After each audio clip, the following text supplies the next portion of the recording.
Você provavelmente deve saber que a tatuagem esteve presente na vida humana por milhares de anos, embora frequentemente tenha sido associada à criminalidade e à baixa classe, além da visão típica de um marinheiro todo musculoso e tatuado. Mas a tatuagem foi um importante elemento artístico e traço cultural de todas as civilizações, embora seu propósito e mesmo significado possam ser diversos.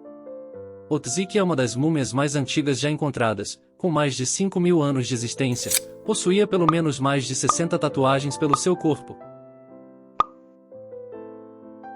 Talvez você não saiba que na Europa em pleno século XIX, a tatuagem havia se espalhado pela sociedade britânica de maneira muito intensa e na década 70 era uma moda entre membros da classe mais alta e mesmo da própria realeza, onde a tatuagem passou a ser mais sofisticada e trabalhada, tornando-se um processo ainda mais demorado, caro e às vezes mais doloroso, o que tornava-a mais destacável entre a elite.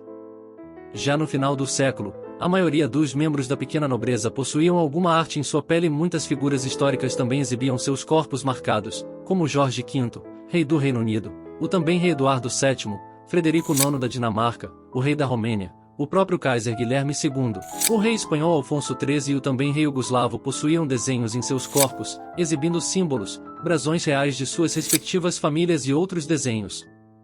O próprio imperador russo, Nicolau, não seria diferente e exibiu-a diversas vezes sem aparentemente nenhum receio.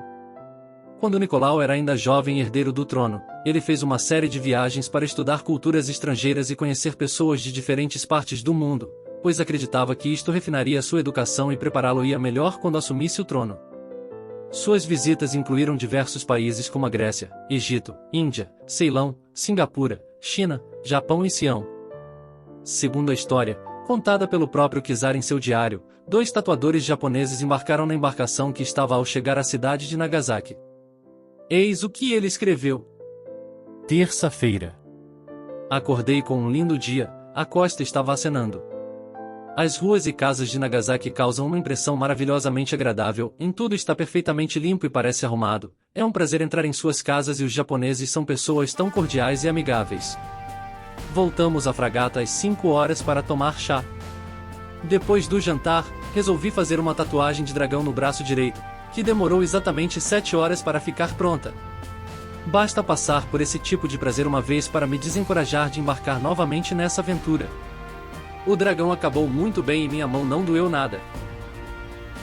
Agora você já sabe como e quando ocorreu a tatuagem, mas o difícil é precisar a razão que levou o herdeiro do Império Russo a quase cobrir seu antebraço direito com um dragão, embora é possível que Nicolau tenha se sentido inspirado pelo Duque de Clarence e Avondale, Alberto Vitor, que possuía uma tatuagem japonesa semelhante já no final de 1870.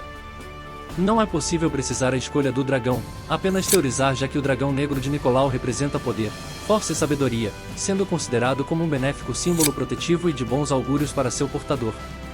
Outra possível razão se dá quando Nicolau sentiu-se inspirado em usar a besta que era seu animal do zodíaco segundo o calendário chinês, sendo seu animal espiritual por afinidade. Curiosamente, a tatuagem não seria a única marca indelével que o futuro imperador russo obteria de sua visita ao Japão. O dia 28 de abril de 1891 era uma bela segunda-feira com um encantador sol e clima agradável. Nicolau, acompanhado pelo seu primo, o príncipe Jorge da Grécia e Dinamarca e pelo também príncipe japonês, Arisugawa Takehito, haviam ido à velha cidade de Otsu. As ruas da velha cidade eram muito estreitas, obrigando-os a usarem riquixás, uma espécie de carruagem de 2 rodas de tração humana, um veículo bastante popular no país. Suda Sanzo, um dos policiais que acompanhavam a procissão, abruptamente avançou contra Nicolau, atacando-o com um sabre. Os golpes acertaram de raspão o jovem herdeiro, enquanto outros teriam sido impedidos por Jorge com sua bengala de bambu. Mesmo com a cabeça ferida, Nicolau logrou evadir-se do local. Quando tratado, Nicolau tinha uma ferida de quase 10 centímetros da nuca e outra de mesmo tamanho na testa. Além das cicatrizes, Nicolau viria a sofrer constantemente de dores de cabeça por toda a sua vida. Suda foi preso e sentenciado à prisão perpétua em trabalhos forçados, embora no mesmo ano tenha sido encontrado morto, provavelmente de fome. As razões que teriam motivado o policial a cometer tal atentado são incertas, embora se especula até hoje que Tsuda, que era um samurai e fervoroso patriota, portanto, sentiu-se enojado com todas as honrarias e respeitos que seu país estava prestando aos estrangeiros ocidentais que estavam destruindo a cultura e a história do seu país, influenciando indireta ou diretamente uma série de reformas no país. Somado a isto, por fim, Houve um curioso episódio em que Nicolau, ao visitar um templo budista, teria se portado de maneira desonrosa ao não retirar seus sapatos.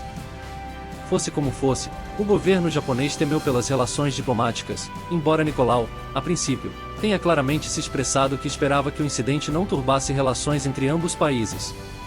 Embora até hoje muitos historiadores comentam que o episódio tenha contribuído negativamente para que posteriormente Nicolau passasse a ter mais ressalvas para com os japoneses e não tenha visto com tanta preocupação quando já em 1904, muitos anos após o incidente, teve que aceitar que seu país entrasse em guerra contra os japoneses.